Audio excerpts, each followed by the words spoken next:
C'est simplement que nous retirons le sacré ou la sainteté de Dieu. La sainteté, c'est-à-dire ce qui est mis à part. Ce qui est mis à part. Qu'est-ce que tu as de sacré? Tu dois avoir des choses sacrées. Ta Bible doit être sacrée. Tu comprends ce que tu dis? Ta Bible doit être sacrée. Tu dois être là comme ça. Tu arrives quelque part, tu poses la Bible, tu dis, si tu es un homme, dépasse. Tu dois avoir quoi? Tu dois avoir du sacré. Tu dois avoir un moment, tu rentres dans un... On t'a volé quelque chose au travail, tu rentres, tu mets l'huile par terre. Tu dis, celui qui a volé va avoir du mal à marcher. Tu dois avoir du sacré. Non pas pour dire que ces choses sont mauvaises. Non, tu dois juste savoir que tu as du sacré. Tu dois savoir que tu as un problème. Tiens, l'huile, mets sur toi, c'est fini. Amen. Ça passe par le sacré. Plus tu accumules du sacré, plus le sacré devient manifeste dans ta vie.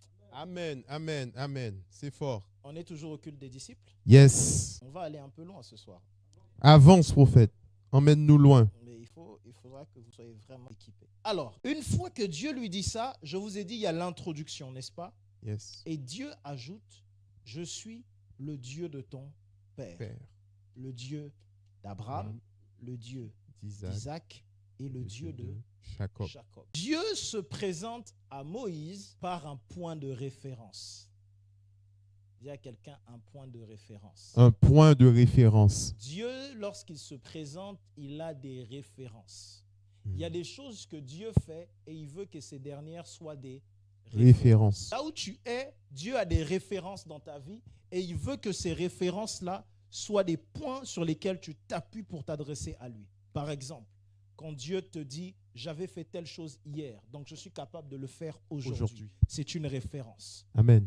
Lorsque Dieu se réfère « je suis le Dieu d'un tel », c'est que Dieu veut que tu saches que ce Dieu-là a été capable de le faire et capable de le faire. Amen. Si le Dieu d'Abraham a été capable d'agir avec Abraham, il peut le faire avec toi. Amen. Amen. Ça ne veut pas dire que Dieu ne sera pas le Dieu de Moïse.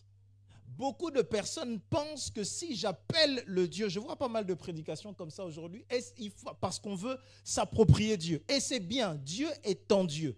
Simplement, Dieu a une source de référence quelquefois. Et je vous en ai parlé un petit peu lorsque je vous ai dit que si tu cherches El Shaddai, quand tu cherches la provision, tu peux te tromper de Dieu. Parce que la provision, c'est Jéhovah Jireh, qui lui vient et apporte de la provision. Si tu recherches Jéhovah Rapha, pendant que tu as besoin de provision, tu peux te tromper. C'est le même Dieu, mais il a une facette à ce moment-là qui est différente. Ainsi, Dieu peut être ton Dieu, mais le point de référence, c'est le Dieu de ton père. Ça ne veut pas dire que ce n'est pas ton Dieu, mais c'est le point de référence par lequel Dieu veut s'introduire à toi. Et tant que tu es incapable de voir le point de référence de Dieu ou l'introduction de Dieu, ça devient difficile d'avoir la révélation de Dieu. Lorsque Dieu va parler à Josué, il va lui dire « Je suis le Dieu de Moïse. Moïse, mon serviteur. » Mais donc moi, je suis qui? Tu m'envoies servir, mais tu me dis « Moïse, ton serviteur. » Donc moi, je sers à quoi finalement? Continue avec Moïse. C'est ce qu'on aurait tendance à se dire. Mais parce que Dieu est un Dieu de référence.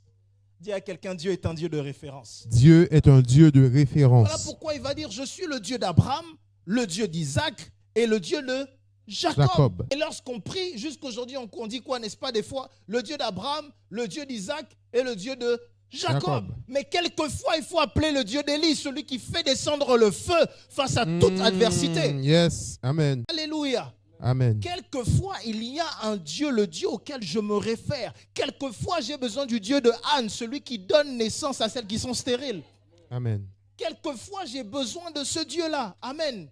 Quelquefois, j'ai besoin du Dieu de Asser qui dit que Asser aura de la faveur sur tout. Quelquefois, j'ai besoin du Dieu de Lévi qui sanctifie toutes choses. Vous me suivez? Yes. Ainsi, Dieu ici a ce qui s'appelle une référence ou une introduction. L'introduction de Dieu est référencée. Lorsque je cultive la présence de Dieu, je sais quel Dieu est-ce que je vais. Maintenant, quelqu'un va me dire, notre Dieu n'est-il pas Jésus-Christ? Si. Mais Jésus le dira en ces mots. Voici, je m'en vais vers mon Père et vers votre Père. Pourquoi Jésus doit donner pour référence mon Père et votre Père? Parce qu'il y a une référence. La référence par laquelle Dieu est ton Père, c'est d'abord par Jésus. Amen, amen. Il faut que vous saisissiez ça. ça va te permettre de cultiver la présence de Dieu. Je peux parler de manière explicite. Parle-nous, prophète. Quelquefois, le Dieu que tu as besoin de voir se manifester est loin de toi parce que tu oublies que ton Dieu est le Dieu du camp de grâce. Amen. Le même Dieu qui agit sur cet autel, c'est le Dieu que tu réclames. Ainsi, tous ceux qui participent à cet autel, tu y as droit. Amen. Amen. Si cet autel amène la prospérité, tu as le droit à la prospérité. S'il amène le Yes. mariage, tu as le droit au mariage. Amen. S'il amène les enfants, tu as le droit aux enfants. Amen. S'il amène la guérison, tu as le droit à la guérison. S'il Amen. amène la gloire, tu as le droit à la La gloire. gloire. Amen. Parce Alléluia. que tu as un point de référence. Ça ne veut pas dire, est-ce que ça veut dire que ton autel devient nul? Non. Ça veut simplement dire que Dieu a des points de référence.